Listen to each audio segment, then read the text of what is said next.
बसती है तो तमाम बुराइयों को, हमारे भीतर जो जन्म जन्म के पाप इकट्ठे हैं, पाप समाप्त कर देती है। भागवत प्राणी मात्र का जीवन भागवत और राम कथा, राम जी का चरित्र हो, कृष्ण जी का चरित्र हो, ये प्राणी मात्र का जीवन सफल करने के लिए है। गोस्वामी तुलसीदास जी ने उस जमाने में रामचरितमानस की रचना की थी जिस जमाने में हिंदी लगभग लुप्त हो रही थी। यदि गोस्वामी तुलसीदास जी ने रामचरितमानस ना लिखी होती तो आज आप और हम हिंदी ना बोल रहे होते। हिंदी को जीवंत किया है तो गोस्वामी तुलसीदास जी ने किया है। उस जमाने में गोस्वामी तुलसीदास जी जिस जमाने में थे, उस जमाने में भाषा लुप्त हो रही थी, हिंदी भाषा लुप्त की ओर थी। तब रामचरितमानस जैसा महाग्रंथ जब आया तो सबने हिंदी इसे समझने के लिए सीखी, क्योंकि हिंदी सीखेंगे तो रामचरितमानस समझ में आएगी, क्योंकि उस जमाने में ये अन्य भाषाओं में उपलब्ध थी नहीं, इसलिए लोगों को हिंदी सीखनी पड़ी। और अवधि हिंदी आप और हम इस दिव्य ग्रंथ को सुनते हैं। इस ग्रंथ में वह लिखा है उस जमाने में जो आज प्रत्यक्ष हो रहा है। हमारे जो ऋषि मुनि थे ना, भविष्य दृष्टा थे, कल क्या होने वाला है इन्हें बोध था। कल आपने रामचरितमानस में सुना कि नारद जी को अहंकार आ गया कि मैंने काम क्रोध लोभ मोह को जीत लिया। एक छोटा सा मैसेज और मैं आपको दूंगा। कई बार हम लोगों को भी ऐसा ही लगने लगता है कि हमने सबको जीत लिया, हम ही सबसे बड़े हैं, हम ही सबसे श्रेष्ठ हैं, हम ही सबसे भले हैं। कई बार हमें ऐसा लगने लगता है, परंतु ये सिर्फ हमारी अज्ञानता है, मूर्खता है, इससे ज्यादा कुछ नहीं है। क्या हमारे पास काम को जीतने की ताकत है? क्या हमारे पास क्रोध को जीतने की ताकत है? नारद जी जैसे दिव्य महापुरुष, नारद जी सामान्य नहीं हैं, इंद्र से करोड़ों गुना ज्यादा पद और कद रखने वाले नारद जी हैं। साक्षात भगवान के अवतार हैं। 24 अवतारों में नारद जी का भी एक अवतार नाम है। ऐसे दिव्य महापुरुष भी एक स्त्री के मोह में पड़कर ये सिखाना चाहते हैं कि आप और हम सदा बच के रहें और सदा भगवान से प्रार्थना करते रहें कि हे नाथ, काम क्रोध लोभ मोह इन बुराइयों से मैं कभी नहीं बच सकता, वो तो भगवान प्रभु आप कृपा करें तो बचाव संभव है, नहीं तो मुझ में इतना बल नहीं कि मैं काम को पराजित कर सकूं, क्रोध को पराजित कर सकूं, लोभ को पराजित कर सकूं। कितना भी गंभीर व्यक्ति हो, कभी ना कभी उसे क्रोध आ ही जाता है ना। तो क्रोध आ जाना, लोभ आ जाना, यही तो बुराइयां हैं। इसलिए भगवान से प्रार्थना सदा करो, दिन रात करो कि हे नाथ हमें इन बुराइयों से बचाइएगा, हम तो आपके हैं, है ना। आज हम सोच रहे थे, आज हमारे मन में एक विचार आया कि हम अपने हाथ से अपने पांव पकड़ लें तो फिर हमारा आकार गोल हो जाएगा कि नहीं, और हमारी गर्दन नीचे लटक जाएगी कि नहीं। हम कैसे हो जाएंगे बताओ? जब आप और हम अपने पांव पकड़ के और ऐसे लटक जाएंगे तो हम किस आकार के होंगे? बोलो। गोल। और कुछ दिमाग लगाओ और बताओ, बोलो। हम ठाकुर जी के गले का हार बन जाएंगे, हाँ या ना? बन जाएंगे कि नहीं? जब हम अपने हाथ से अपना पांव पकड़ लेंगे तो वो माला में एक छोटा सा माला नीचे लटकता रहता ना ऐसे, ठाकुर जी ने पहन रखी है सामने, ये देखो ये माला है, माला में देखो ये सुमेरु है, तो हमारा जो गर्दन है ये सुमेरु बन जाएगा, है ना। और ये पांव पकड़ लेने से पूरा गोल हो जाएगा। तो फिर हम क्या करें? अरे हम हीरे मोती की माला क्यों चढ़ाएं? अपने आप को माला बना के ठाकुर जी के चरणों में चढ़ा दो ना, अपने आप को माला बना के। इसी को कहते हैं समर्पण। आज हमारे दिमाग में ये बात आई, आज हमने सोचा कि भगवान के चरण गले में हम स्वयं हार बन के चढ़ जाएं, उनके चरणों में चढ़ जाएं। क्या माला चढ़ाते हो पुष्पों की? अपने आप को माला के आकार का, ईश्वर ने तुम्हें माला के आकार का बनाया है, गोल हो जाओ तो चढ़ जाओ ठाकुर जी के चरणों में। भगवान को वस्तुएं ना चढ़ाओ, भगवान को अपने आप को चढ़ाने का प्रयास करो, समर्पण करने का प्रयास करो। जब तक हम समर्पण की भावना लेकर नहीं चलेंगे तब तक हमारी भक्ति सफल नहीं होगी। कितनी भी भक्ति हम कर लें, पर जब तक समर्पण का भाव नहीं आएगा तब तक गति नहीं है। समर्पण क्या है? समर्पण का अर्थ होता है मैं भगवान का हो गया, अब तो मैं अपना रहा नहीं, तो फिर मैं भोजन करूंगा, तो फिर भोजन कौन करेगा? फिर मैं नहीं करूंगा, फिर भोजन भगवान करेंगे। समर्पण यह है कि जैसे स्त्री श्रृंगार करती है तो किसके लिए? हाँ, पति के लिए। जैसे एक स्त्री श्रृंगार करती है तो सिर्फ अपने पति के लिए, उसी प्रकार जब भक्त भोजन करता है तो वो अपना पेट भरने के लिए नहीं, प्रभु आप मेरे भीतर बैठे हो ना, तो आप भूखे होंगे तो आपका पेट भर जाए, इसलिए हम भोजन करते हैं। इस भाव से हमें भोजन करना चाहिए। श्रृंगार भगवान के लिए, भोजन स्नान हम इसलिए ना करें कि हमें नहाने का मन हो रहा, हम नहाए ना ना ना, स्नान इसलिए करना चाहिए क्योंकि हमारे भीतर भगवान बैठे हैं और अब उनको हम स्नान कराएं। तो चलो हम स्नान कर लेंगे। तो ठाकुर जी स्नान, जैसे गर्भवती माँ खाती है तो बच्चे का पेट अपने आप भर जाता है ना, उसी प्रकार आप खाएं तो भगवान का पेट भर जाए। इस भाव से जीवन जियो कि भगवान हमारे भीतर विद्यमान है और हम जो भी कर रहे हैं उनकी सेवा कर रहे हैं। भोजन करो तो इस भाव से हमारे ठाकुर जी खा रहे हैं, पानी पियो इस भाव से हमारे भगवान पानी पी रहे हैं, श्रृंगार करो इस भाव से ये श्रृंगार हमारे भगवान जी का है, हमारा कुछ नहीं, हम तो राम जी के हैं और राम जी हमारे हैं। अब सौंप दे। रामचरितमानस में गोस्वामी तुलसीदास जी अब लिख रहे हैं कि अब रावण के जन्म का, देखिए राम जन्म बाद में होगा, पहले रावण जन्म होगा, राम अवतार बाद में होगा, पहले रावण अवतार होगा। क्यों पहले रावण की कथा क्यों लिखी गोस्वामी जी ने?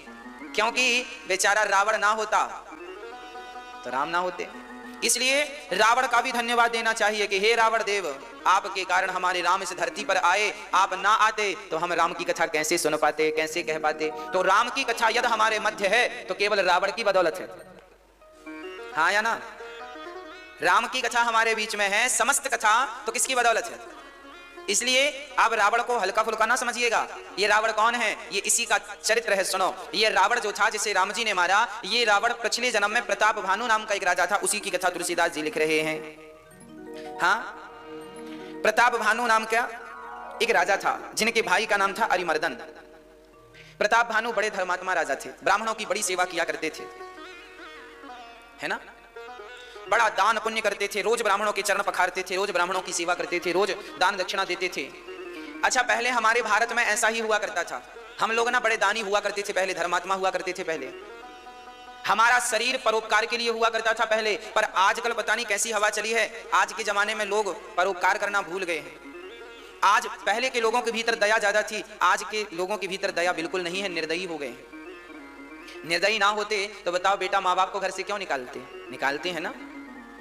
प्रताप भानु नाम के एक बढ़िया राजा थे, बड़े दानवीर थे, बड़े ब्राह्मण भक्त थे, समाज की सेवा करते थे, दीन दुखियों पर ध्यान रखते थे, गरीब बेटियों का विवाह ऐसी कराते थे, बहुत अच्छे थे, गायों का दान करते थे, भंडारे कराते थे, उनके घर अन्न क्षेत्र चलता रहता था, कोई आओ कोई भी खाओ, कभी अन्न क्षेत्र 24 घंटे में बंद नहीं होता था, दिन रात खाओ, दिन रात प्रसाद पाओ, है ना। ऐसे प्रताप भानु नाम के एक राजा थे। अच्छा, राजा को अब थोड़ा थोड़ा लोभ आने लगा। प्रताप भानु को क्या आने लगा? लोभ। अब देखिएगा, जब तक आप अच्छे हैं तब तक ही आप अच्छे हैं, जब तक आपके विचार अच्छे हैं तब तक ही आप अच्छे हैं, और आपके अंदर थोड़ा भी कुविचार गया तो आप बुरे हो जाते हैं। सुनिएगा प्रताप भानु के संग क्या हुआ।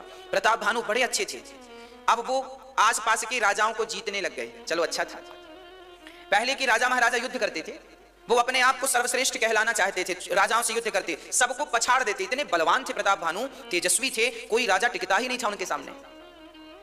बहुत सारे राजाओं को हरा हरा करके इन्होंने, कोई को जेल में डाल दिया, किसी को यूं ही भगा दिया, और पूरा एक छत्र, पूरी दुनिया पर एक राजा थे प्रताप भानु। उस जमाने में समस्त भारत पर उनका शासन चलता था, डंका बजता था प्रताप भानु का। एक दिन प्रताप भानु जंगल शिकार खेलने चले गए। सुनिएगा, शिकार खेलने गए ही थे कि प्रताप भानु के जो सैनिक थे, मंत्री जन थे, उनसे वो बिछड़ गए, क्योंकि एक सुअर दिखाई पड़ा, जंगली सुअर, उसे मारने के चक्कर में। अच्छा, पहले के राजा महाराजा ना ऐसे मार मार के अपना निशाना पक्का करते थे, तो वो सुअर, अच्छा वो जो सुअर था ना, वो एक राक्षस था, राक्षस ही सुअर बन के प्रताप भानु को अपनी ओर आकर्षित कर रहा था। प्रताप भानु को पता नहीं चला, प्रताप भानु घनघोर जंगल में प्रवेश कर गए, उनकी सेना, मंत्री, संतरी सब रह गए, और अकेले प्रताप भानु सुअर के पीछे पीछे गए। अब वो सुअर तो मिला नहीं, जंगल झाड़ियों में गायब हो गया, पर प्रताप भानु रास्ता भटक गए। सूर्य अस्त होने का समय था, दूर दूर तक कोई रास्ता नहीं, सन्नाटा ही सन्नाटा था। प्रताप भानु कांप गए, लगता है मेरा अंत आ गया। इस घनघोर जंगल में प्राणों को बचा पाना बड़ा कठिन है, क्योंकि यहाँ भयंकर जानवर रहते हैं। तभी प्रताप भानु को नजर आया एक कुटिया नजर आई, घास की कुटिया। प्यास लगी तो उस कुटिया की तरफ गए, पहुंच गए, वहां पानी पिया प्रताप भानु ने, और देखा तो जंगल, घनघोर जंगल में एक साधु बैठे थे, बड़ी बड़ी जटाएं थी। अच्छा, ये जो साधु था ना, ये नकली साधु था, ये वही साधु था जिस साधु को प्रताप भानु ने युद्ध करके पराजित। राजा लोग पहले हार जाते थे ना, तो शर्म के मारे अपने नगर नहीं जाते थे कि मैं कैसे मुंह दिखाऊंगा, हार के आ गया, लोग ताने मारेंगे। तो बहुत सारे राजा जंगल में बाबाजी बन जाते थे। उन्हीं में से ये एक बाबाजी थे, नकली साधु। हारा प्रताप भानु से, हारा हुआ साधु था। 10 साल पहले हारा था, 10 साल से इस जंगल में था, बाल बाल बढ़ा लिए थे और जंगल में रहता था। जब इस साधु ने देखा, कपटी साधु ने, ये तो प्रताप भानु है, अब उसे बदला लेने का मौका। याद रखियो मेरी माँ, ये शास्त्र हमें कुछ सिखा रहे हैं। जीवन में 2 लोगों को कभी कमजोर नहीं समझना चाहिए। पहला अपने रोग को, रोग, और दूसरा शत्रु, दुश्मन। शत्रु से सदा सावधान और रोगों से सदा सावधान। रोग पिछले महीने हुआ था, अब ठीक हो गया है, फिर भी सावधान रहना, फिर से पनप सकता है। इसलिए उसे समूल जड़ से नष्ट करने का प्रयास करना चाहिए। इसलिए शास्त्र सावधान करते हैं, बिल्कुल सावधान। अपने शरीर का भी हाल चाल देखते रहो, कहां क्या गड़बड़ हो रहा है, किस अंग में प्रॉब्लम चल रही है, तुरंत डॉक्टर को दिखाओ, तुरंत उसका इलाज कराओ, देर ना करो। पहले के लोग बड़े आलसी होते थे, बुखार आज चढ़ी है, चलो कल तक उतर जाएगी, कल भी नहीं उतरी, चलो परसों उतर जाएगी, अब चलो 5 दिन हो गए, अब डॉक्टर को दिखाते हैं। जब तक दिखाए तब तक बहुत काम बिगड़ गया। रोग को हल्के में ना लो, तुरंत इलाज करो। शरीर में कोई भी बीमारी है, तुरंत डॉक्टर से परामर्श करो, उचित डॉक्टर से मिलो, अच्छे डॉक्टर से। दुश्मन देखो बैठा था प्रताप भानु का इंतजार करने जंगल में, और संयोग देखिए गोस्वामी जी तो दोहा लिख रहे हैं, तुलसी जसी भवितव्यता तैसी मिलय सहाय, आपुन आवय ताहि पही ताहि तहां ले जाय। अभी मैं इसका अर्थ आगे करूंगा। जब प्रताप भानु वहां गए तो वो साधु कपटी पहचान गया, पर प्रताप भानु ना पहचान पाए कि ये वो कपटी साधु है। प्रताप भानु ने देखा कोई संत जंगल में हाथ जोड़ के खड़े हो गए, महात्मा जी आप इस घनघोर जंगल में रहते हैं कब से? तो देखो कपटी साधु ने अपना परिचय दिया। प्रताप भानु ने कहा आपका नाम क्या है? उन्होंने कहा हमारा नाम एक तनु है। एक तनु क्या ना अर्थ इसका? बोले जब से सृष्टि बनी है तब से हमने दूसरा शरीर नहीं लिया, इसलिए एक तनु, एक तन में है, दूसरे तन में हम। देखो झूठ बोलने वाले भी छोटा मोटा झूठ नहीं बोलते, जब झूठ ही बोल रहे हैं तो बड़ा बोले। कह दिया कि जब से मैंने जन्म लिया है तब से मैंने दूसरा शरीर ग्रहण नहीं किया, इसलिए मेरा नाम एक तनु। अब प्रताप भानु तो बड़े आकर्षित हुए, वाह आप तो दिव्य महापुरुष हैं, आप तो बड़े दिव्य महापुरुष। अच्छा आप कब से हैं? बोले हमारे सामने सतयुग त्रेता द्वापर कलयुग कई बार बीत गए, हमारे सामने सारे युग बीत गए। प्रताप भानु तो और आकर्षित हुआ, आप तो बड़े महापुरुष हैं, बड़े महापुरुष हैं।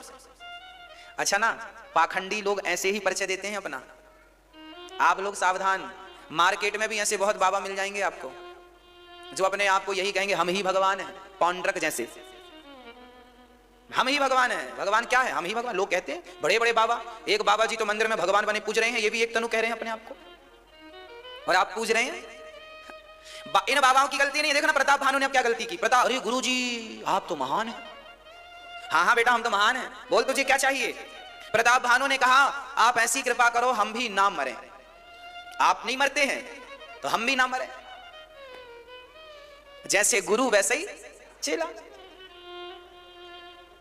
तुलसी जैसी भवितव्यता तैसे ही मिले सहाय। चेले ने कहा, प्रताप भानु ने कहा गुरुजी हम भी अमर हो जाएं। एक तनु ने कहा किया अमर जा, तू अमर हो जाएगा, पर काम करना पड़ेगा कुछ। और मांग क्या चाहिए? बोले हमारा यश कभी खत्म ना हो, हमारी संपत्ति संपदा बनी रहे, हम अमर हो जाएं। गुरुजी कहते हैं सब कुछ मिलेगा, पर सुनो ये सब तब मिलेगा जब तुम ब्राह्मणों की सेवा करोगे।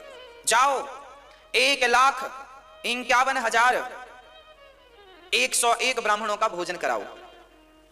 1,51,101 ब्राह्मणों का भोजन कराओ, और भोजन कराने में बढ़िया मालपुआ, रबड़ी, रसमलाई, रसगुल्ले परोसना 56 प्रकार का, और सबको बड़ा दक्षिणा देना। फिर ब्राह्मण आशीर्वाद देके तुम्हें अमर बना देंगे। अच्छा ठीक है, पर एक तनु तो कपटी साधु थे। इन्होंने कहा सुनो रसोईया हमारी तरफ से आएगा, भोजन बनाने वाला हमारी तरफ से आएगा। अब सुनना, प्रताप भानु सुरक्षित अपने नगर आए, और गुरुजी पे विश्वास हो गया कि गुरुजी तो एक तनु मरे नहीं, हमें भी अमर बना। देखो लालच, आदमी जितना उतने में संतुष्ट नहीं है। यदि उतने में संतुष्ट होता तो जरूरत ही नहीं थी माथा पच्ची की, पर मैं भी अमर हो जाऊं, अमर हो जाऊं। इस लालच से प्रताप भानु ने ब्राह्मणों को बुलाया, और वो भंडारी जो साधु ने भंडारी वो राक्षस को भेजा जो सुअर बना था। वो मय दानव था, वह दानव ने भोजन में ब्राह्मणों का मांस परोस दिया।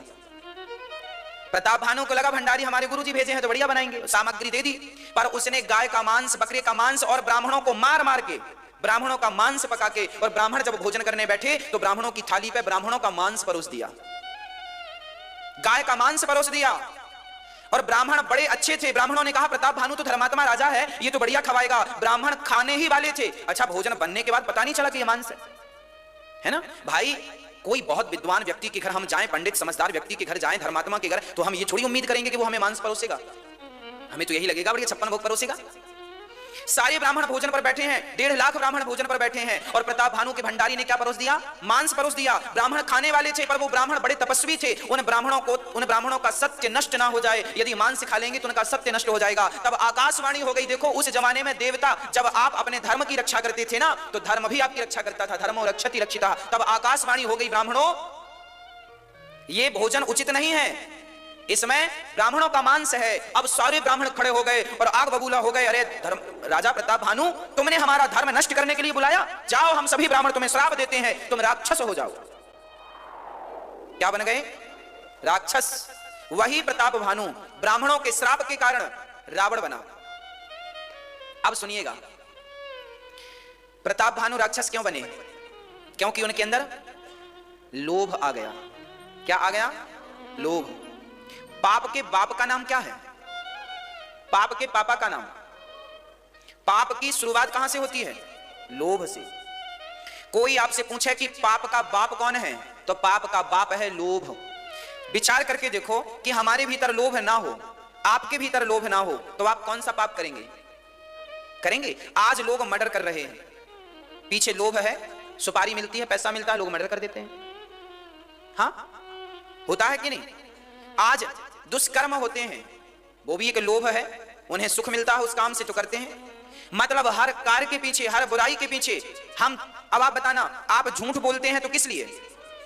आपके अंदर यदि लोभ ना हो तो क्या आप झूठ बोलेंगे?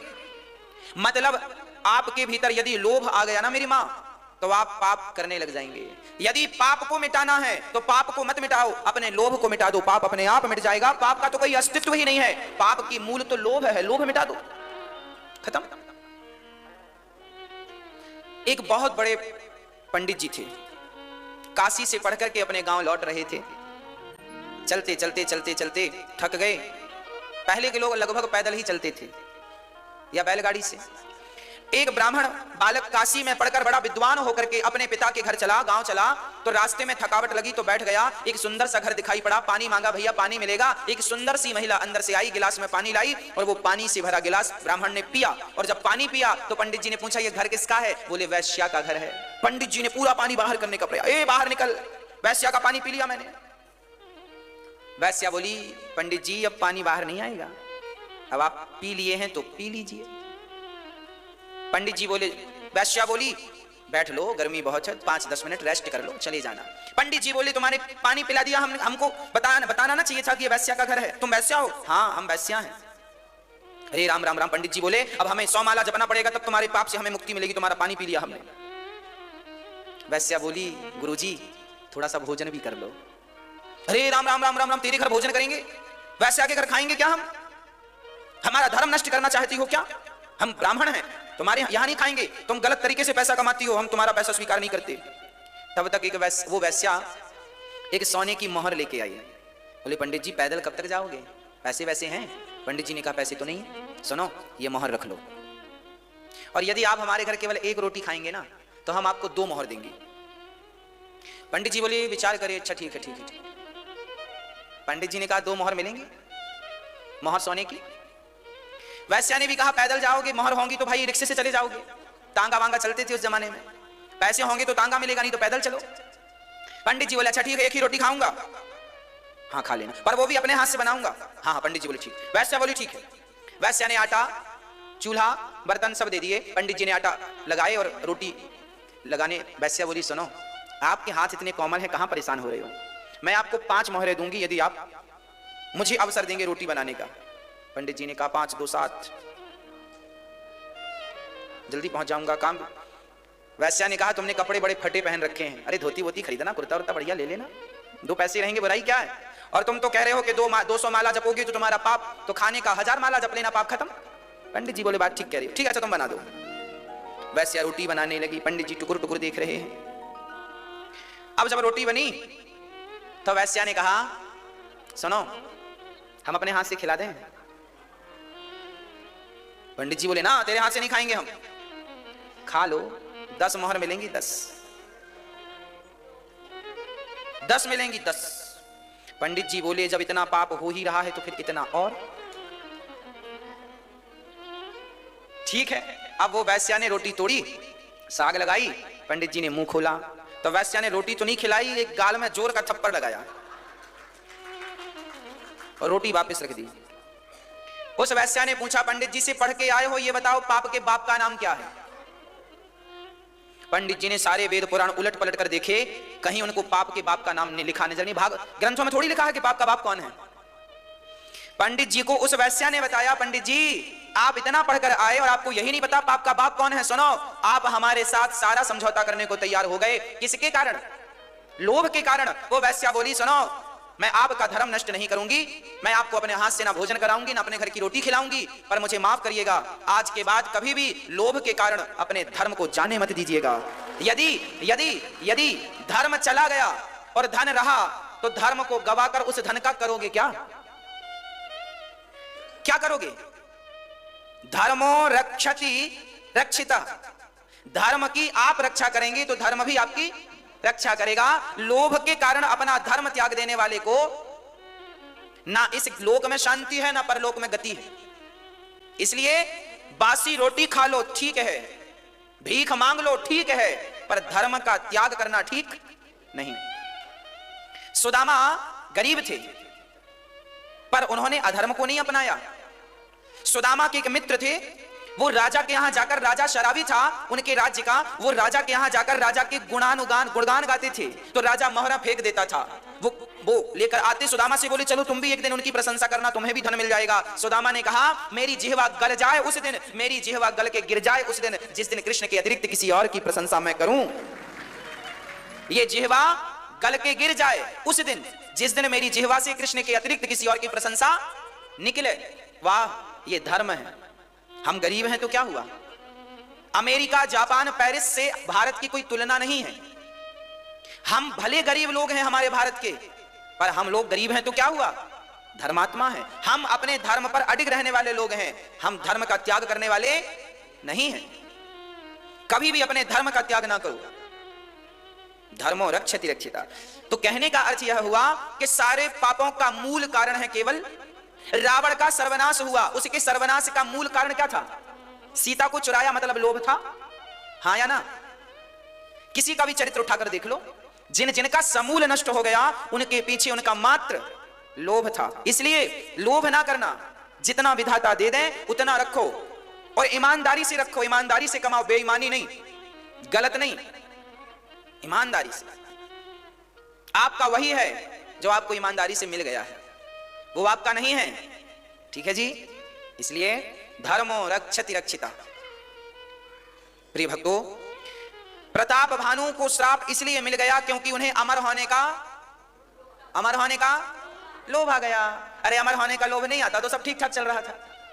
इसलिए मेरी मां आप भी ज्यादा लोभ ना किया करो, आप भी ज्यादा लोभ ना किया करो। जितना मिल जाए भगवत कृपा मान लेना चाहिए। अति कभी मत करना बंदे, इति तेरी हो जाएगी। बिन पंखों के पक्षी जैसी गति तेरी हो जाएगी। अति सुंदर थी सीता मैया जिसके कारण हरण हुआ। अति अभिमानी था वो रावण जिसके कारण मरण हुआ। अति सदा वर्जित है भैया, अति सदा वर्जित है भैया। इति इति मतलब खत्म, इति तेरी हो जाएगी। बिन पंखों के पक्षी जैसी गति तेरी हो जाएगी। सीता जी बहुत सुंदर थी तो हरण हो गया। आपको पता है नारी का अधिक सुंदर होना भी अभिशाप माना गया है। नारी सुंदर तो हो पर अति सुंदर ना हो। इस सृष्टि में जो स्त्रियां अति सुंदर हुई हैं उन्हें सबसे ज्यादा दुख उठाना पड़ा है, इतिहास साक्षी है ना। तो अति सुंदरता भी नुकसानदायक है। सीता मां अति सुंदर थी तो रावण चुरा के ले गया, इसलिए बहुत ज्यादा, चलिए अब कोई है तो ये नहीं हम कहेंगे कि कोयला पोत के चलो, ऐसा नहीं है, अब है तो है, पर अधिक जो आप सुंदर बनना चाहते हैं अपने आप को, वो अधिक सुंदरता नुकसानदायक है। सामान्य जीवन सबका बढ़िया है ना भाई। बहुत स्वादिष्ट भोजन जिस दिन बन जाता है ना तो आदमी ज्यादा खा के बीमार हो जाता है, हाँ या ना। तो बहुत स्वादिष्ट भोजन भी नहीं होना चाहिए, हाँ या ना।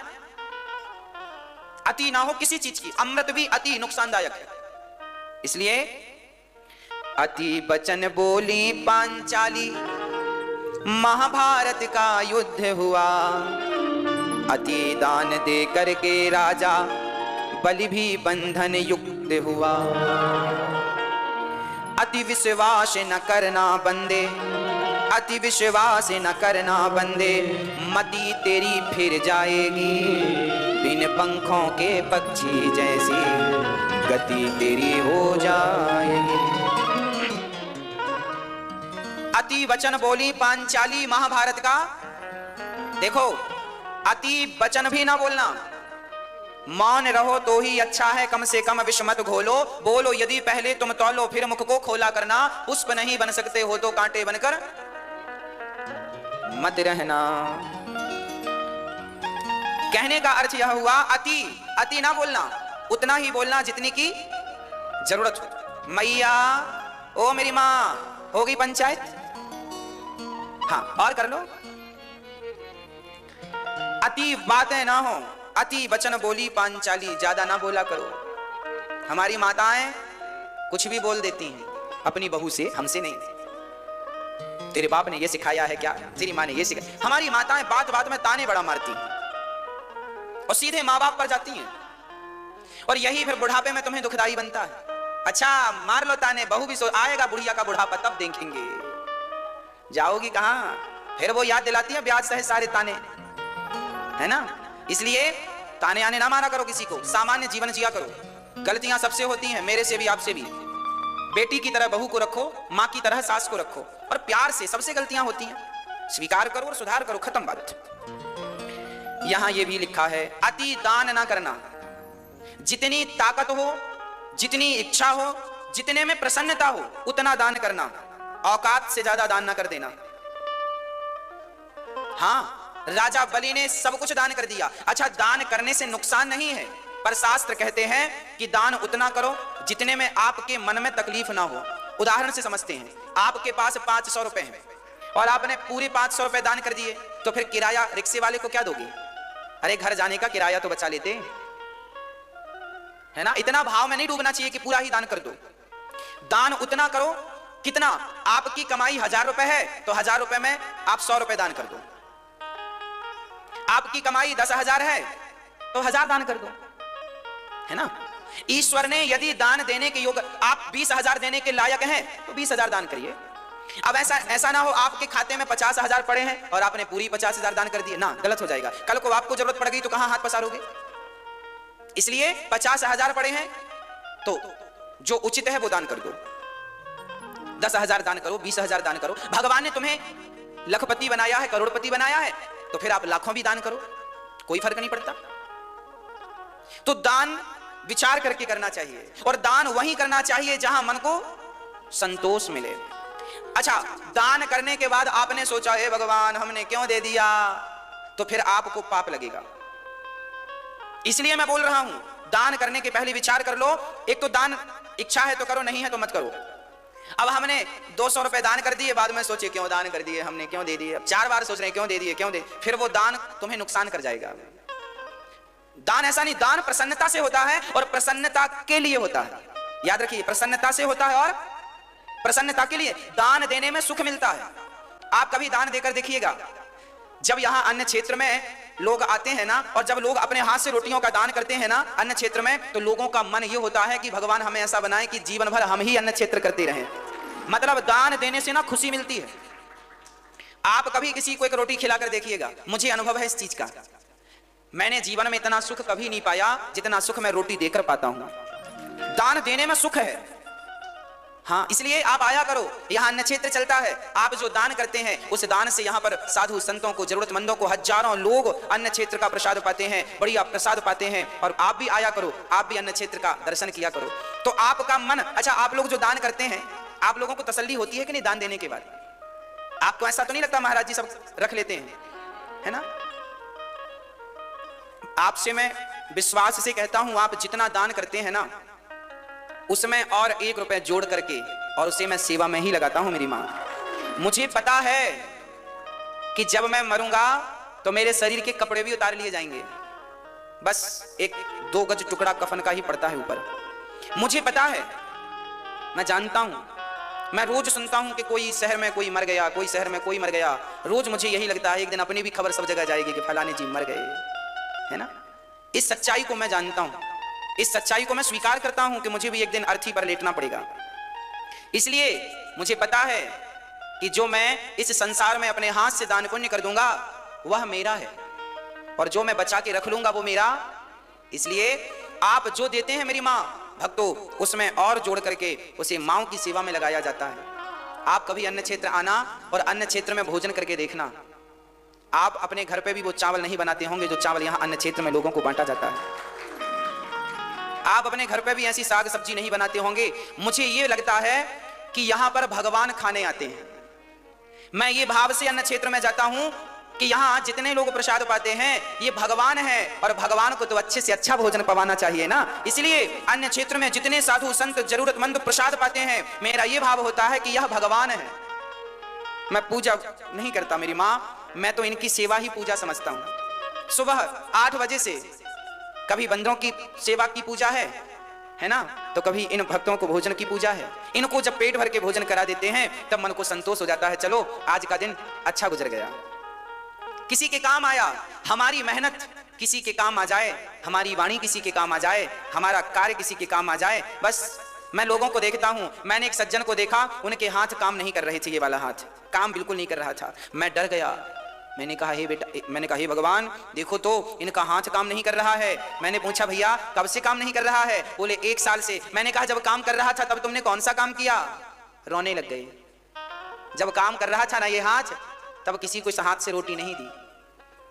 तो भगवान को भी लगा बेकार है, तो काम ही करना बंद कर दिया। तो मैं निवेदन करता हूं कि जब तक हमारी ये उंगलियां, हमारा ये हाथ काम कर रहा है ना, तब तक अपने हाथ से सेवा कर लो, माओ के चरण दबा लो, माओ की सेवा कर लो। बूढ़ी बूढ़ी माताएं आती हैं मेरे पास, माएँ आती हैं, रोती हैं, बेटे ने निकाल दिया, बहू ने निकाल दिया, बड़ा कष्ट है, बड़ी पीड़ा है, बड़ी परेशानी है। भक्तों, अब माएँ इतनी अधिक मात्रा में अब आने लगी हैं कि ये जो आश्रम बना है ना, छोटा पड़ गया। इसलिए मैं आपसे हाथ जोड़ के निवेदन करता हूं कि आपका इतना सा सहयोग किसी माँ को रहने की सुविधा देगा, किसी माँ को भोजन की व्यवस्था देगा। एक दूसरा आश्रम और बड़ा इससे कई गुना बनेगा, जहां पर वृद्ध माएँ बहुत सुकून से रहेंगी और पिताजन भी रहेंगे, और एक हॉस्पिटल भी बनेगा जहां सबकी निःशुल्क दवाई होगी। करते हैं गायों की, आजकल ट्रक वाले सड़क में देखा होगा, गाय को मार के चले जाते हैं, धक्का मार दिया गाय तो गाय गिर जाती है, लग जाता है, फ्रैक्चर हो जाता है। उन गायों को ला करके और उनका इलाज करने का भी हमने बोल दिया है उनसे कल कि जितनी भी गायों को जो भी दवाई चाहिए हो, ये दास सभी गायों की दवाई के लिए अपने ये दोनों हाथ आगे करता है। आगे गायों का भी एक हॉस्पिटल जल्दी से बनाएंगे जहां पर वो बीमार गाय जो रोगी हैं, पर मुझे लगता है कि सभी में बांट कर खाए उसे इंसान कहते हैं, पराया दर्द अपनाए उसे इंसान कहते हैं। यूं भरने को तो पक्षी भी अपना पेट भरते हैं, पर सभी में बांट कर खाए उसे इंसान कहते हैं। इसलिए आपसे प्रार्थना करता हूं कि आप जो दान देते हैं उस दान का यदा सदुपयोग करता है। मैं घोर नरक जाऊंगा यदि मैंने आपके पैसों का दुरुपयोग किया तो। मुझे पता है कि मुझे हिसाब भगवान को भी देना है, इसलिए आप निश्चिंत रहिएगा। आपका दिया हुआ धन वृद्ध माओं की सेवा में, वृद्ध पिताओं की सेवा में, गौ माता की सेवा में, हॉस्पिटल अभी नहीं बना फिर भी दवाई चालू है। यहाँ लोग कम से कम लगभग 80 से 100 के बीच में लोग आते हैं और लोग अपने रोगों का इलाज कराते हैं। निःशुल्क इलाज यहाँ चल रहा है।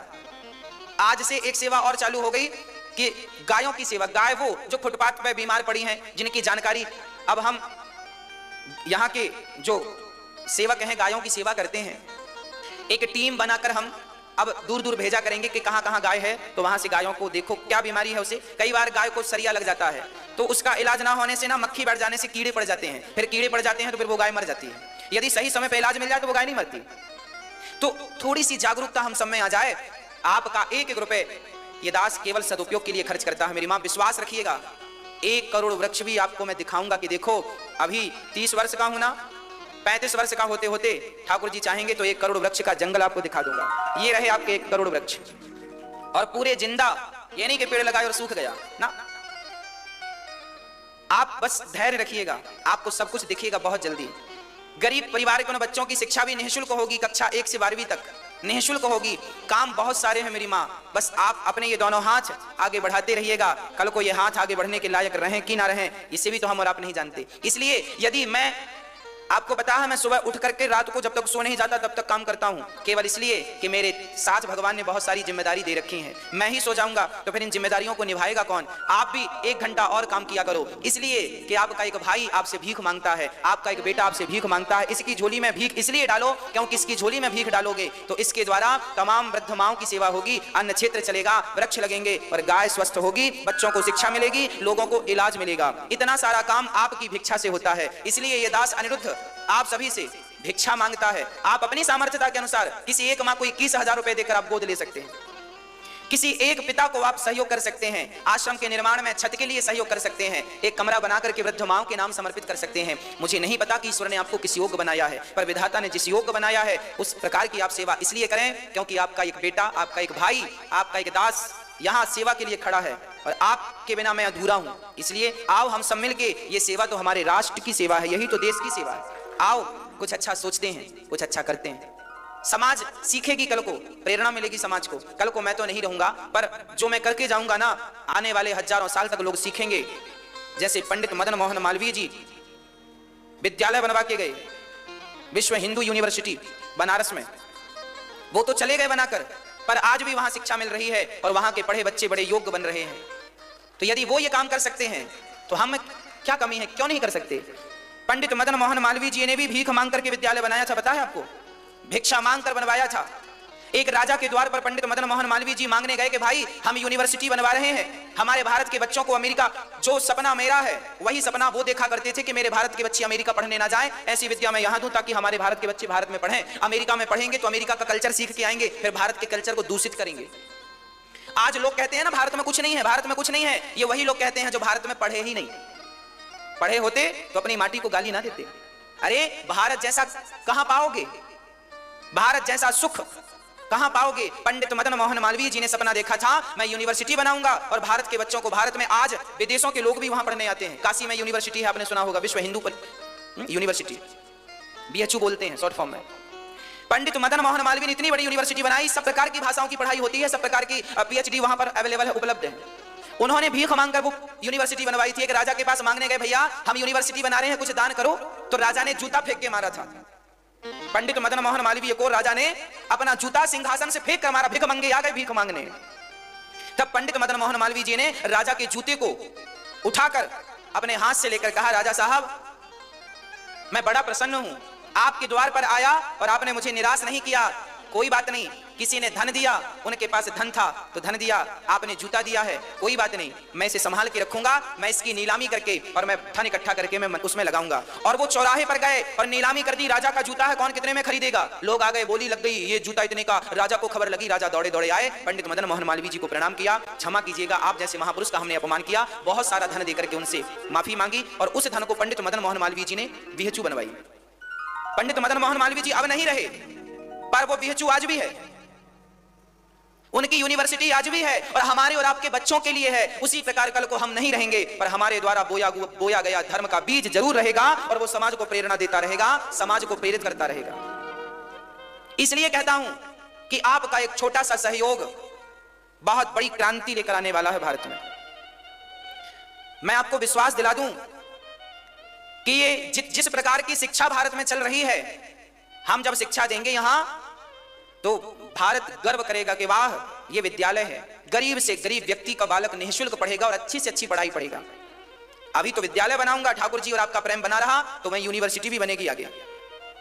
हाँ, जैसे पंडित मदन मोहन मालवीय जी ने बनवाई, वैसे हम भी प्रयास करेंगे कि बने। अरे हम अपने महापुरुषों से कुछ तो सीखें, कुछ तो सीखें। यही तो भारत का ऋण है। यदि इस भारत की मिट्टी ने हमें रोटी दी है तो रोटी खा के मर जाओगे क्या? इसकी रोटी का कर्ज चुकाओगे नहीं? अरे रोटी का कर्ज कब चुकेगा? जब औरों को रोटियां बांटोगे तो रोटी का कर्ज चुक जाएगा।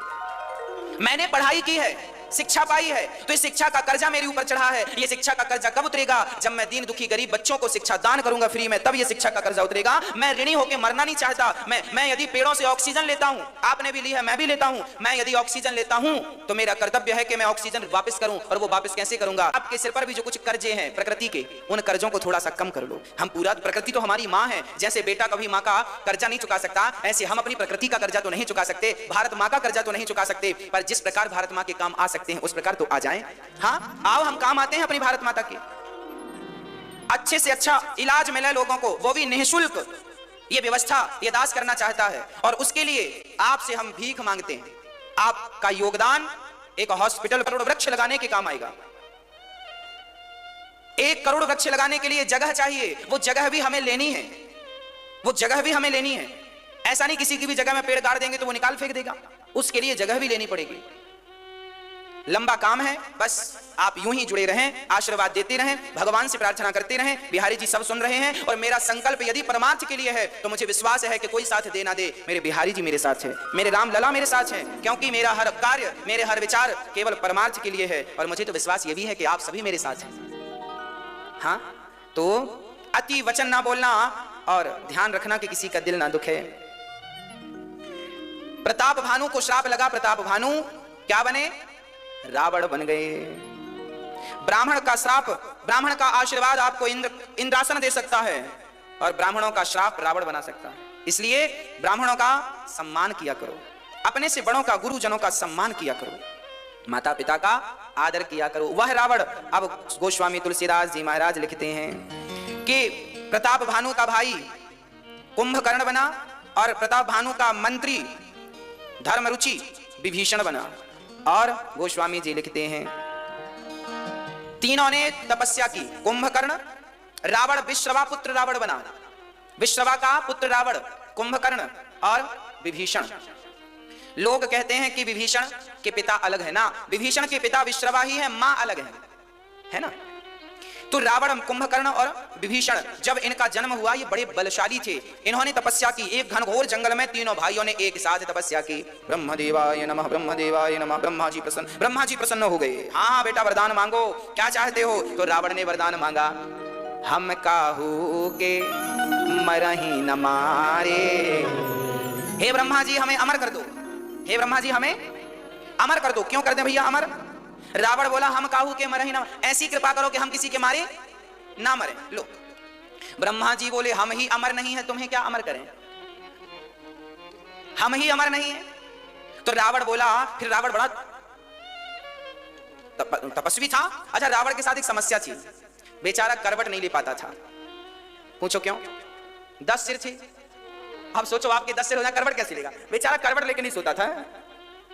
अच्छा, रावण का ना एक तरफ सिर ऐसे रहता था, झुकाओ। क्यों? क्योंकि 10 थे।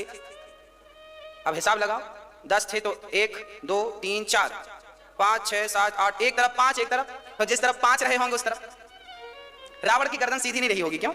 आपने देखा है कहीं रावण को? देखा है? क्यों? पड़ोस में रहता है क्या?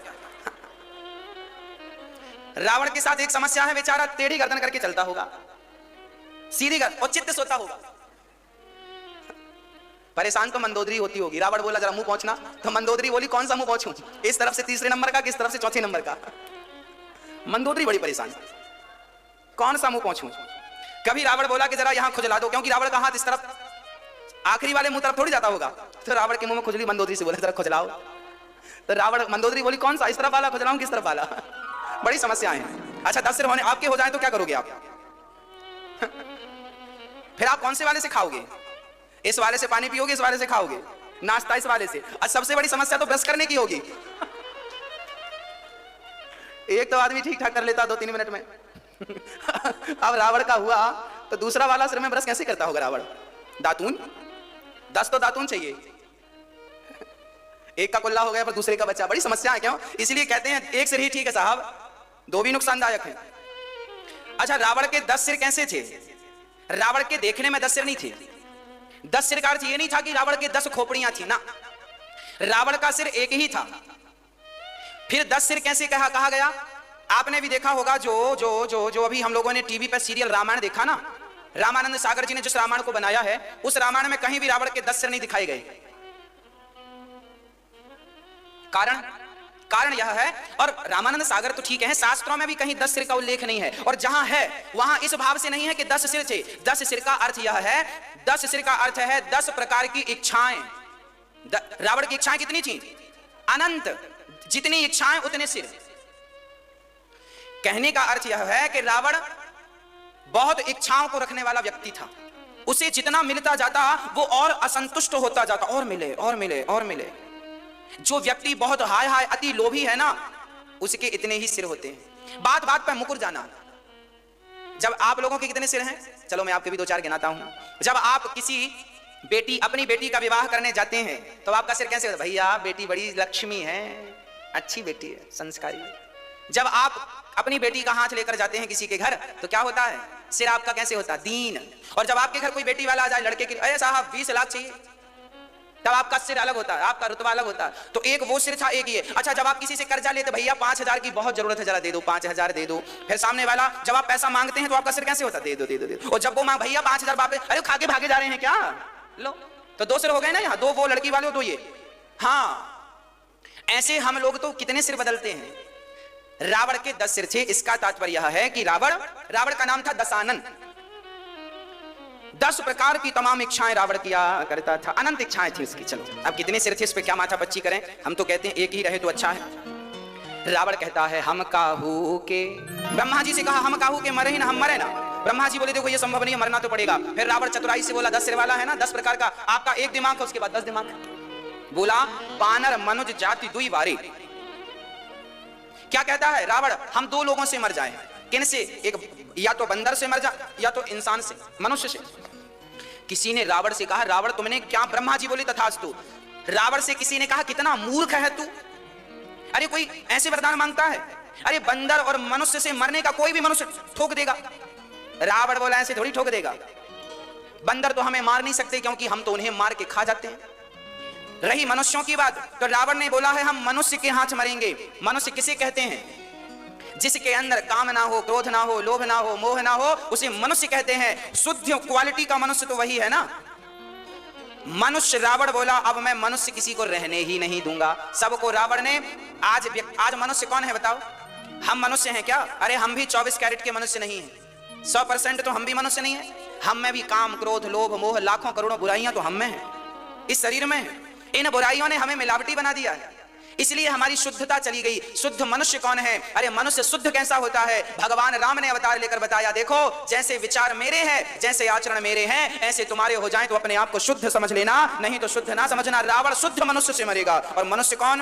राम विप्रधैन सूर्य संतहित लीन है मनुज अवतार, मनुष्य से मरेगा। राम को मनुष्य बनकर बताना पड़ा, ये मनुष्य होता है जो माँ की आज्ञा का पालन करे, जो पिता की आज्ञा का पालन करे, जो एक पत्नी व्रता हो। अरे रावण को दशरथ जी भी मार सकते थे ना, पर दशरथ जी कैसे मारते?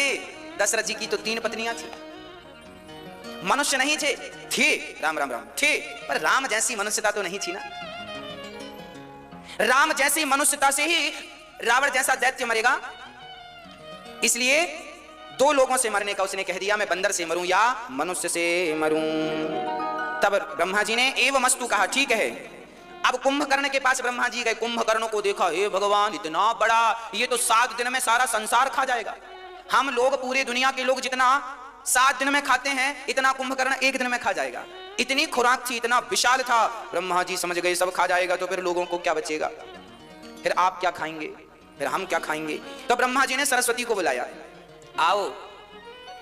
तो उसने मांगना चाहा था हमें इंद्रासन दे दो, इंद्रासन, पर सरस्वती बाणी पर बैठ गई तो कह दिया हमें निद्रासन दे दो। हमें क्या चाहिए? निद्रासन। निद्रासन मांगा, बोले हम नींद, अभी जमाई आने लगी, सोने लगा। ब्रह्मा जी बोले क्या चाहते हो? बोले हमें नींद आए, निद्रा में पड़े रहें। ब्रह्मा जी बोले पड़े रहोगे तो सुनो, 6 महीने में 1 बार जागोगे। हाँ, 6 महीने में 1 बार जागोगे, 1 दिन खाओगे बस। साल में 2 बार खाता था कुंभकर्ण, 6 महीने सोता था। अब गए विभीषण पास पुनि, कहूँ पुत्र बर मांगो, तेहि मांग्यो भगवंत पद, कमल अमल अनुराग।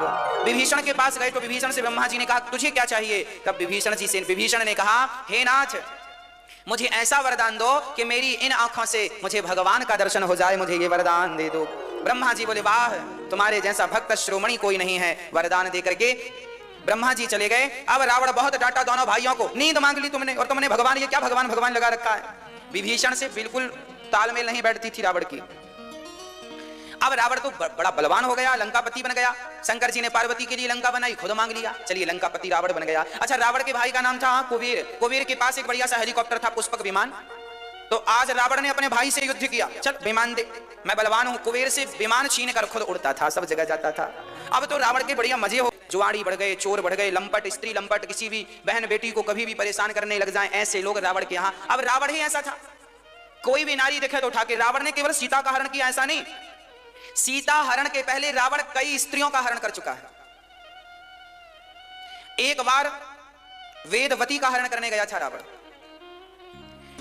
एक बार कमल के पुष्प पर एक सुंदर सी कन्या बैठी थी, बाल बिखरे थे, बड़ा सुंदर स्वरूप था।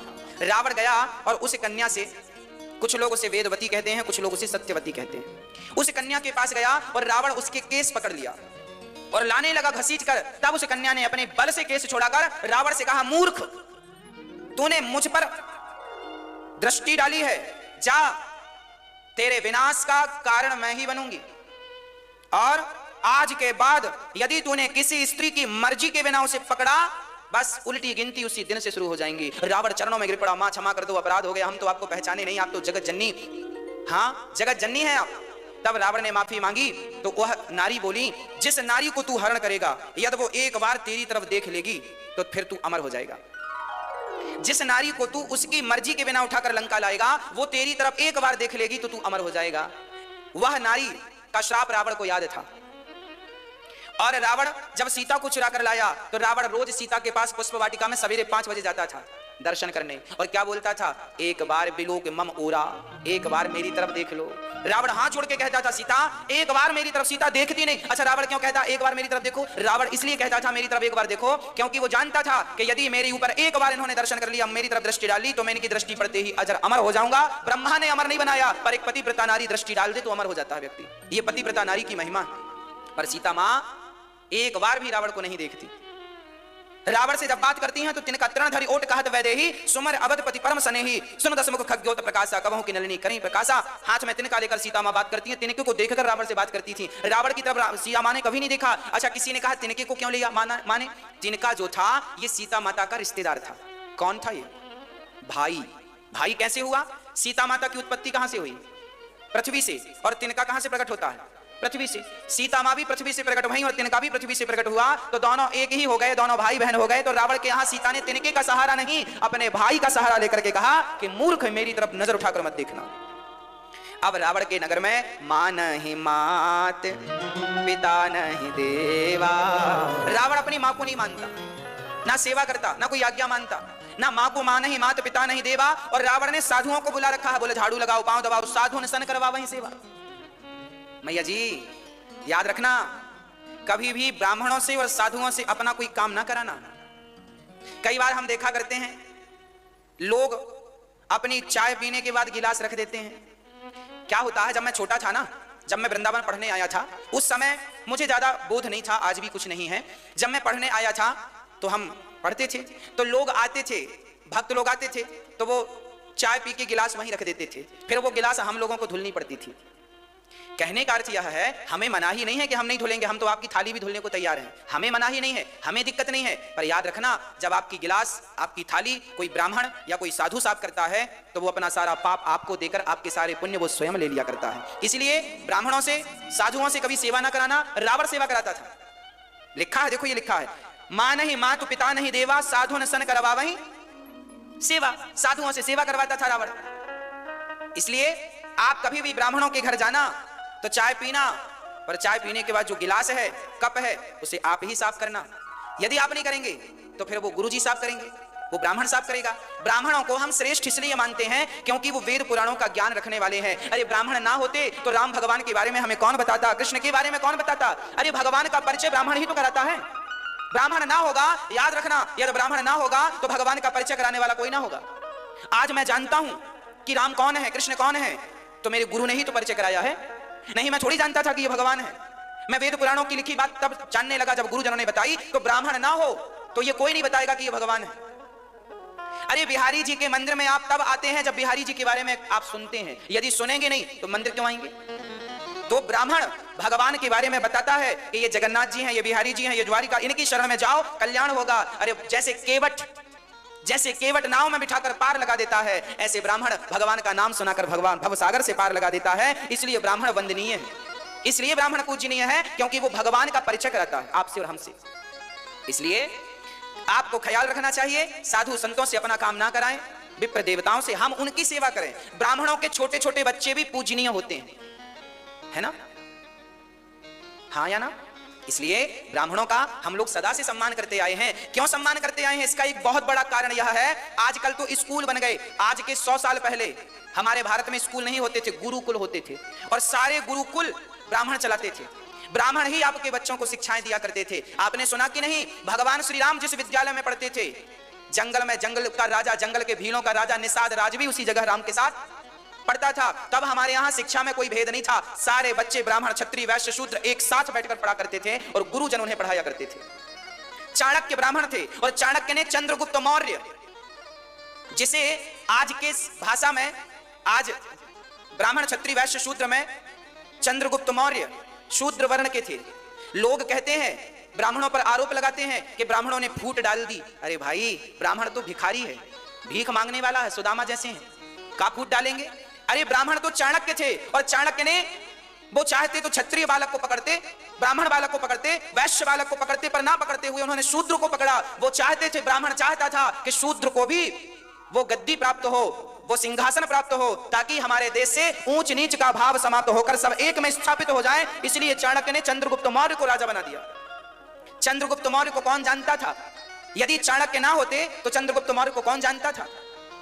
तो ब्राह्मण कभी ये भाव नहीं रखता कि ये ब्राह्मण का बालक है तो यही पढ़े, क्षत्रिय ना पढ़े, वैश्य ना पढ़े। ना, ब्राह्मण ही ऐसा है जो चाहता है सब पढ़ें और सब बढ़ें। इसलिए ये दास अनिरुद्ध आने वाले समय में एक कक्षा 1 से 12वीं तक, फिर आगे यूनिवर्सिटी बनाएंगे, जहां सब प्रकार के विद्यार्थी, गरीब से गरीब रिक्शा चलाने वाले का बेटा और झाड़ू पोंछा लगाने वाली बाई की बेटी भी उसी विद्यालय में पढ़ के अच्छी से अच्छी शिक्षा ग्रहण करेगी। ये मेरा सपना है। जो सपना चाणक्य का था, एक भारत, अखंड भारत, कोई भेदभाव नहीं, वो भारत हम देखना चाहते हैं। सब एक साथ रहें, एक प्यार से रहें, कोई मनभेद मतभेद ना हो। तो जरा आप समझिएगा इन बातों को। ब्राह्मणों को इसलिए श्रेष्ठ माना गया है क्योंकि ब्राह्मण गुरु स्थान पर बैठा है, वो आपको शिक्षा देता है। और याद रखना, जो हमें शिक्षा देता है हम उसे श्रेष्ठ मानते हैं। आज के 100 साल पहले, अब तो स्कूल वगैरह हो गए, पहले तो केवल गुरुकुल हुआ करते थे। भगवान राम भी शांतिपनी के यहाँ पढ़ने गए थे, भगवान राम भी गुरु वशिष्ठ जी के यहाँ पढ़ने गए थे। पहले ब्राह्मण ही पढ़ाया करते थे, और ब्राह्मण अच्छी से अच्छी शिक्षा दिया करते थे, सबको बढ़िया एक साथ बिठाकर शिक्षा देते थे, कोई भेदभाव नहीं था। शिक्षा पर सबका अधिकार था। अब लोग आपको बातें करते हैं, पढ़ाया नहीं। अरे भाई, सबको पढ़ाया गया है, सबको पढ़ाया गया है, सबके साथ न्याय हुआ है। हाँ, किसी के साथ हुआ होगा अन्याय। भाई, अन्याय तो द्रौपदी के साथ भी हुआ था, कौरवों ने किया था। अन्याय तो सीता के साथ भी हुआ था, सीता कलंकित नहीं थी, फिर भी समाज ने कह दिया कि सीता तो रावण के घर रह के आई है। तो समाज में देखो सब प्रकार के लोग होते हैं, अच्छे बुरे दोनों होते हैं। आपको अच्छे लोगों के साथ रहना, बुरे लोगों के साथ नहीं रहना। अच्छे बुरे तब भी थे, अच्छे बुरे आज भी। इसलिए साधुओं की सेवा करो, ना कि उनसे सेवा करवाओ। साधु भगवान के स्वरूप हैं, ब्राह्मण भगवान के स्वरूप हैं, माता पिता भगवान के स्वरूप हैं, अतिथि भगवान के स्वरूप हैं। ये सब भगवान ही हैं। मातृ देवो भव, पितृ देवो भव, अतिथि देवो भव, आचार्य देवो भव, ये वेद वाक्य है, वेद वचन है, कोई कैसे नकार सकता है? अच्छा, रावण के यहां ऐसा ऐसा होने लगा, पर आप तो 4 बेटे होना ही थे, तो बुढ़ापे में क्यों? आप पहले क्यों नहीं दिए? दशरथ जी बोले, पहले इन्हें पुत्र पाने की लालसा जागी ही नहीं। जब तक लाल को पाने की लालसा ना जागे, तब तक देखो ना, जब भूख लगती है ना, तभी भोजन स्वादिष्ट लगता है। बताओ, सबसे ज्यादा स्वाद कौन से व्यंजन में होता है? कौन सा सबसे ज्यादा स्वादिष्ट कौन सा व्यंजन होता है? क्या अच्छी लगती है? सब स्वादिष्ट सबसे क्या होता है? बोलो मेरी मां क्या? सबसे स्वादिष्ट होती है भूख। यदि भूख है तो नमक रोटी भी अच्छी लगती है, और भूख नहीं है तो 56 भोग भी सुहाते नहीं है। तो भाई पुत्र की लालसा नहीं थी दशरथ जी को, तो फिर पुत्र मिलता तो पुत्र का कोई महत्व नहीं होता, इसलिए पहले लालसा जगाई गुरु जी ने, फिर पुत्र का वरदान दिया 4 बेटे होंगे।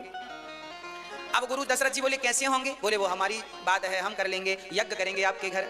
अच्छा कैसे करेंगे? बोले हम करेंगे सब। श्रृंगी ऋषि वशिष्ठ बुलावा।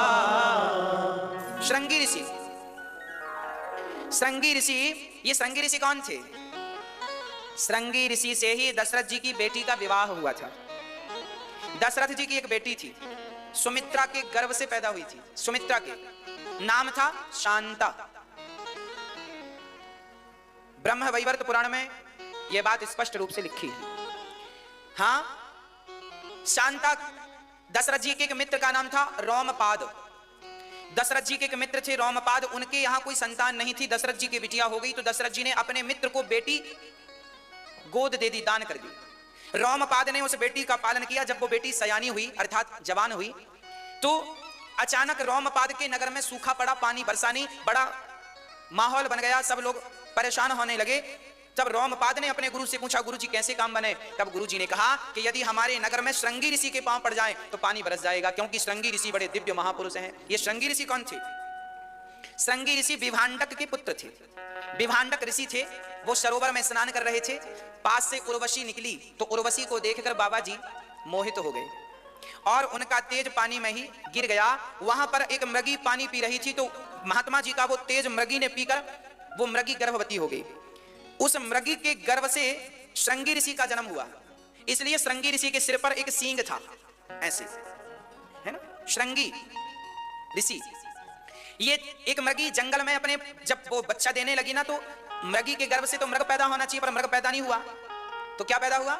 एक बालक। तो बालक ने, वो विभांडक ऋषि ने उन्हें गोद ले लिया और वो बालक उन्हीं का था, उन्हीं के तेज से प्रकट हुआ। अब वो जंगल में रहा करते थे, ना स्त्रियों का दर्शन था ना पुरुषों का, बाप बेटे दोनों जंगल में भजन किया। श्रृंगी ऋषि की उम्र 18 साल की 19 साल की हो गई, आज तक उन्होंने स्त्री का दर्शन नहीं किया था। श्रृंगी ऋषि का बड़ा अद्भुत वर्णन है, महाभारत में भी वर्णन है, अन्य पुराणों में तो है पर महाभारत में भी है। तो श्रृंगी ऋषि जो थे ये अपने पिता के संग रहा करते थे, खूब भजन किया करते थे, भगवान की आराधना। तो जब रोमपाद के नगर में कोई वर्षा नहीं हुई तो रोमपाद ने अपने गुरुजी से कहा, गुरुजी क्या करें? तो गुरुजी ने कहा श्रृंगी ऋषि को बुलाओ। अब श्रृंगी ऋषि कैसे आए? तो क्या किया, रोमपाद ने अपने यहाँ की सुंदर सुंदर महिलाओं को सजा धजा करके भेजा। वहां नदी थी, नदी में नाव लगी और देखा गया कि विभांडक गए हैं दूर जंगल में, अकेले कुटिया पे श्रृंगी ऋषि हैं। तो श्रृंगी ऋषि को उन स्त्रियों ने बुलाया, आओ। श्रृंगी ऋषि ने पहली बार स्त्रियों को देखा, गए तो उन स्त्रियों ने बढ़िया बादाम का हलवा खिलाया। श्रृंगी ऋषि ने खाया, वाह, वो तो जंगल के कंदमूल फल खाते थे, हलवा पहली बार मिला, मजा आया, हाँ बढ़िया है, बढ़िया। उन्होंने बढ़िया बढ़िया रस पिलाए और बढ़िया बादाम घोंट घोंट के बढ़िया रस पिलाया, अब बढ़िया पिए तो बड़ा मजा आया। तब श्रृंगी ऋषि ने देखा उन स्त्रियों को, तो श्रृंगी ऋषि ने उन स्त्रियों के स्तनों को देखा। तो श्रृंगी ऋषि ने देखा कि इनकी आंख तो मेरी तरह है, क्योंकि उन्होंने अपने पिता को देखा था, मुंह तो बिल्कुल स्त्रियों का मुंह भी ठीक होता है, पुरुषों की तरह होता है, पर श्रृंगी ऋषि को स्त्रियों के स्तन अलग दिखाई पड़े। तो श्रृंगी ऋषि ने पूछा, देवियों तुम्हें चोट लग गई है क्या? नहीं तो फिर ये क्या है? तो उन कन्याओं ने बड़ा प्यारा जवाब दिया। उन कन्याओं ने कहा, महात्मा जी ये हमारे स्तन है। अच्छा तो ये क्यों है? तब उन कन्याओं ने कहा कि ये भगवान की अद्भुत सृष्टि है।